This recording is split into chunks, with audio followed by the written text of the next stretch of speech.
Kejahatan dan penyalahgunaan komputer. Pendahuluan sistem informasi akuntansi tumbuh semakin kompleks dalam memenuhi peningkatan kebutuhan informasi. Perusahaan menghadapi risiko pertumbuhan bahwa sistem mereka mungkin dikompromikan. Survei terbaru menunjukkan bahwa 67% perusahaan memiliki cabang keamanan. Lebih dari 45% ditargetkan berdasarkan kejahatan yang terorganisasi dan 60% dilaporkan merugi secara finansial.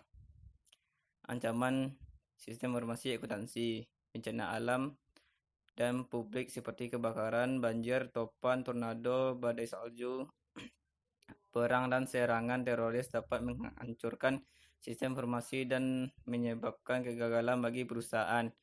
Penipuan atau fraud adalah mendapatkan keuntungan yang tidak jujur dari orang lain. Ada beberapa jenis penipuan. Yang pertama, korupsi.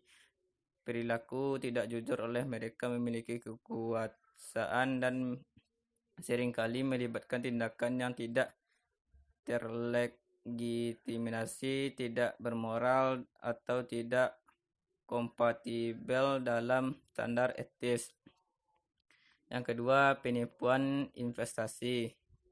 Misrepresentasi atau meninggalkan fakta untuk mempromosikan investasi yang menjanjikan laba fantastik dengan sedikit atau bahkan tidak ada risiko.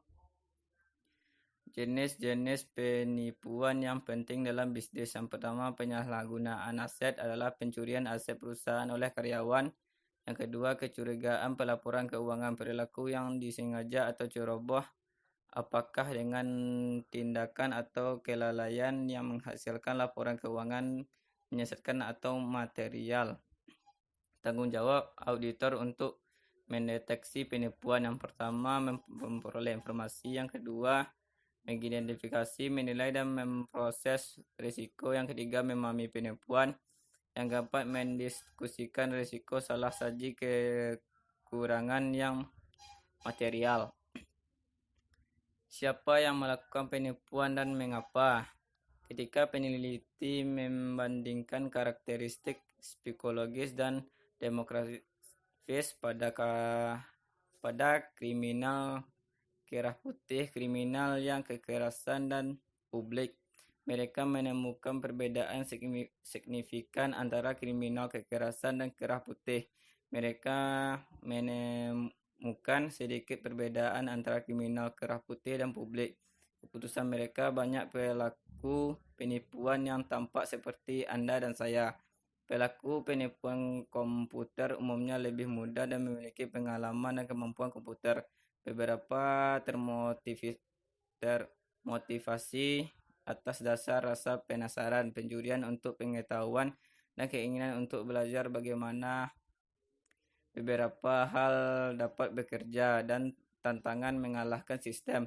Beberapa melihat tindakannya sebagai permainan dan bukan perilaku yang tidak jujur. Lainnya, melakukan penipuan komputer untuk memperoleh pengakuan di komunitas hacker.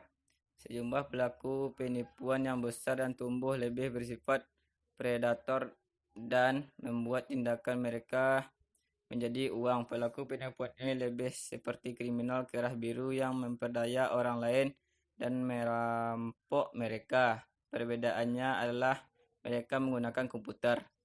Segitiga penipuan. Untuk sebagian besar pelaku penipuan, semua kebutuhan pelaku adalah kesempatan dan cara pandang kriminal yang memungkinkan mereka melakukan penipuan. Terbagi atas tiga. Yang pertama, tekanan, yaitu dorongan atau motivasi seseorang untuk melakukan penipuan. 2. Rasionalisasi, kemungkinan pelaku untuk mengidentifikasi tindakan ilegal mereka. Ketiga, kesempatan, kondisi atau situasi, termasuk kemampuan personal seseorang yang memungkinkan pelaku untuk melakukan tiga hal berikut. Yang pertama, melakukan penipuan. 2. Menyembunyikan penipuan. 3. Mengonversikan pencurian atau misrepresentasikan untuk keuntungan personal. Selanjutnya, penipuan komputer adalah setiap penipuan yang mensyaratkan teknologi komputer untuk melakukan penipuan. Contohnya, pencurian, penggunaan akses, modifikasi, penyalinan, atau penghancuran yang tidak sah pada perangkat lunak, perangkat keras, atau data. 2. Pencurian aset yang ditutupi dengan mengganti catatan komputer. 3. Memperoleh informasi atau properti tak terwujud secara ilegal dengan menggunakan komputer. Selanjutnya, mencegah dan mendeteksi penipuan dan penyalahgunaan. Pertama, membuat penipuan agar tidak terjadi. Kedua, meningkatkan kesulitan dalam melakukan penipuan. 3. Meningkatkan metode pendeteksian. 4. Mengurangi kerugian penipuan.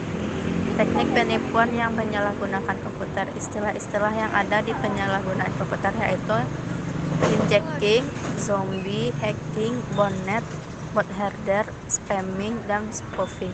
Bentuk-bentuk spoofing yaitu email spoofing, caller ID spoofing, DNS spoofing, ID address spoofing, address resolution protocol, SMS spoofing, dan webpack spoofing. Rekayasa sosial merujuk pada teknik atau trik psikologis yang digunakan agar orang-orang mematuhi keinginan pelaku untuk mendapatkan akses fisik atau logis ke sebuah bangunan, komputer, server, atau jaringan, biasanya untuk mendapatkan informasi yang dibutuhkan untuk mengakses sebuah sistem dan mendapatkan data rahasia. Bagian rekayasa sosial yang pertama, phishing, pretexting, pencurian identitas, phishing, carding, farming. Malware yaitu segala perangkat lunak yang digunakan untuk membahayakan. Malware bersifat konstan dan berkelanjutan serta mahal. Heartland Payment System adalah korban dari salah satu pelanggaran keamanan terbesar sepanjang sejarah Amerika Serikat.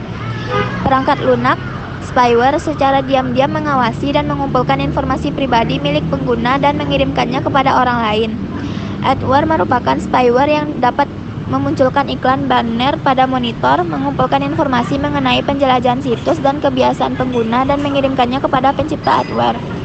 Scareware adalah perangkat lunak yang biasanya berbahaya dengan sedikit atau tanpa manfaat dan dijual menggunakan taktik menakutkan. Oleh karenanya, perangkat lunak tersebut menggunakan rasa takut untuk memotivasi beberapa jenis tindakan pengguna. Selain scareware, ransomware biasanya muncul dalam bentuk perangkat lunak antivirus palsu ketika diaktifkan. Ransomware yang dibuat dengan baik akan mengunci Anda dari seluruh program dan data Anda dengan mengenkripsinya. Infeksi spyware yang biasanya tidak disadari pengguna disebabkan oleh yang pertama, mengunduh program file sharing, peralatan sistem, permainan, dan wallpaper, screensaver musik, dan video. Yang kedua, sejumlah situs yang secara diam-diam mengunduh spyware. Yang ketiga, seorang hacker menggunakan celah keamanan di situs browser dan perangkat lunak lainnya. Yang keempat, malware yang berpura-pura menjadi perangkat lunak keamanan anti-spyware. Yang kelima, sebuah worm atau virus. Yang keenam, jaringan nirkabel publik.